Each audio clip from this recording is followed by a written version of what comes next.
26 अगस्त को हिमालय की ऊंचाइयों से एक ऐसा सैलाब उतरा जिसने नेपाल तिब्बत बॉर्डर के पूरे इलाके को हिलाकर रख दिया। कुछ ही मिनटों में सड़कें गायब हो गईं, पुल बह गए, घर मलबे में बदल गए और सैकड़ों लोग लापता हो गए। रिपोर्टों के मुताबिक 160 से ज़्यादा लोगों की मौत हो चुकी है और बड़ी संख्या में लोग अब भी लापता हैं। इनमें बड़ी संख्या विदेशी नागरिकों और भारतीयों के होने की है। आखिर इतनी भयानक बाढ़ आई कैसे और इसके पीछे के क्या कारण हैं, चलिए जानते हैं। नेपाल तिब्बत सीमा पर 26 अगस्त 2026 को आई भयानक तबाही कोई साधारण बाढ़ नहीं थी, बल्कि एक विनाशकारी भूवैज्ञानिक घटना थी।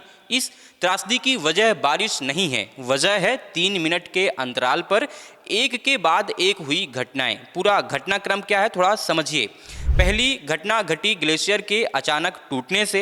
हिमालय की चोटी के पास समुद्र तल से लगभग 5200 मीटर की ऊंचाई पर एक विशाल ग्लेशियर का निचला हिस्सा अचानक टूटकर अलग हो गया। बर्फ और विशाल चट्टानों का यह हिस्सा लगभग 1200 मीटर सीधे नीचे घाटी में जा गिरा। इतनी ऊंचाई से लाखों टन वजनी बर्फ और मलबे के गिरने की गतिज ऊर्जा इतनी भयानक थी कि इससे धरती हिल उठी। शुरुआत में वैज्ञानिकों को लगा कि भूकंप आया है, लेकिन बाद में यूएसजीएस ने साफ किया कि कोई भूकंप नहीं आया था, बल्कि ग्लेशियर गिरने के धमाके से ही धरती हिली थी। वहीं पहाड़ से नीचे गिरते समय घर्षण और अत्यधिक दबाव के कारण करोड़ों लीटर जमी हुई बर्फ पलक झपकते ही पानी में बदल गई। यह पानी रास्ते में आने वाली ढीली मिट्टी, विशाल चट्टानों, पेड़ों और सदियों से जमी हुई मिट्टी को अपने साथ समेटते हुए आगे बढ़ा। वैज्ञानिकों के अनुसार यह बाढ़ नहीं बल्कि तरल कंक्रीट जैसी बन चुकी थी, जिसकी चपेट में आने वाली हर चीज का नामो निशान मिटना तय था। फिर यह भयंकर मलबा सीधे जाकर तिब्बत क्षेत्र में बहने वाली लेंदे खोला नदी में गिरा। मलबे की मात्रा इतनी ज़्यादा थी कि उसने नदी के पूरे रास्ते को एक अस्थायी बांध की तरह ब्लॉक कर दिया। नदी का पानी पीछे की तरफ जमा होने लगा। कुछ ही मिनटों में पानी का दबाव इतना बढ़ा कि मलबे की यह दीवार ढह गई। इसके कटने से नीचे की ओर पानी का ऐसा सैलाब छूटा जिसकी ऊंचाई 10 मीटर ऊंची दीवार जैसी थी। जब यह सैलाब लेंदे खोला से होते हुए भोटे, कोशी और त्रिशूली नदी तंत्र में पहुंचा तो पानी का स्तर मात्र 30 मिनट के भीतर 7 से 9 मीटर तक बढ़ गया। इस भयानक गति के कारण नेपाल में कई जिलों के किनारे बसे गांव, रास्ते, पनबिजली परियोजनाएं ताश के पत्तों की तरह बह गए। बहाव इतना तेज था कि रास्ते की हर चीज को बहा ले गया। इस बाढ़ में 210 लोगों की मौत हो गई। इनमें नेपाल में 207 लोगों की जान गई। करीब 1500 लोग अब भी लापता हैं। नेपाल में 900 से ज़्यादा लोग लापता हैं। इनमें 32 देशों के करीब 525 विदेशी पर्यटक शामिल हैं। नेपाल के विदेश मंत्री शिशिर खनाल के मुताबिक लापता लोगों में 300 से ज़्यादा भारतीय हैं। खराब मौसम और टूटे रास्तों के बीच लोगों की तलाशी जारी है।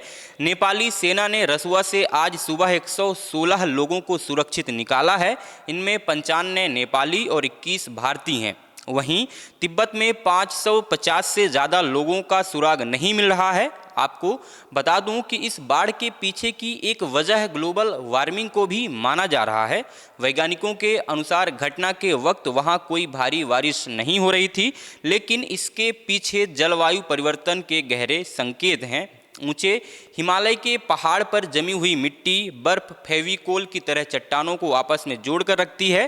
तापमान बढ़ने से यह परमाफ्रोस्ट पिघल रहा है, जिससे पहाड़ों की ढलानें अस्थिर हो रही हैं। वहीं एक रिपोर्ट के अनुसार हिंदू कुश हिमालयी क्षेत्र में ग्लेशियर पिछले दशक की तुलना में 65% तेजी से पिघल रहे हैं। आपदा से ठीक 24 घंटे के सैटेलाइट चित्रों से पता चला है कि उस इलाके में गर्मी के कारण अचानक बहुत सारी बर्फ पिघली थी, जिसने ग्लेशियर के निचले हिस्से को कमजोर कर गिरा दिया था। तो ये कारण थे नेपाल में बाढ़ आने के, जिसने नेपाल में सब कुछ बर्बाद कर दिया। हिमालय को हम सदियों से प्रकृति की ढाल मानते आए हैं, लेकिन 26 अगस्त को इसी हिमालय से निकला एक सैलाब अपने रास्ते में आने वाली हर चीज को बहा ले गया। एक पल में सड़क थी, अगले पल वही सड़क मलबे के नीचे थी। एक पल में घर थे और अगले पल वह सिर्फ पानी और पत्थर दिखाई दे रहे थे। नेपाल तिब्बत सीमा की ये तबाही सिर्फ एक प्राकृतिक आपदा नहीं, ये एक चेतावनी भी है, क्योंकि हिमालय में होने वाला बदलाव सिर्फ पहाड़ों तक सीमित नहीं रहता, वो कहीं भी कभी भी कुछ भी बदलाव कर सकता है। क्योंकि आज तबाही नेपाल में है, लेकिन कल इसकी चपेट में कौन आएगा कोई नहीं जानता। इस पूरे वीडियो पर आपकी राय क्या है, हमें कमेंट बॉक्स में ज़रूर बताइएगा। और अगर आपने अभी तक द प्रेस हिंदी को लाइक और सब्सक्राइब नहीं किया है तो करना बिल्कुल नहीं भूलिएगा।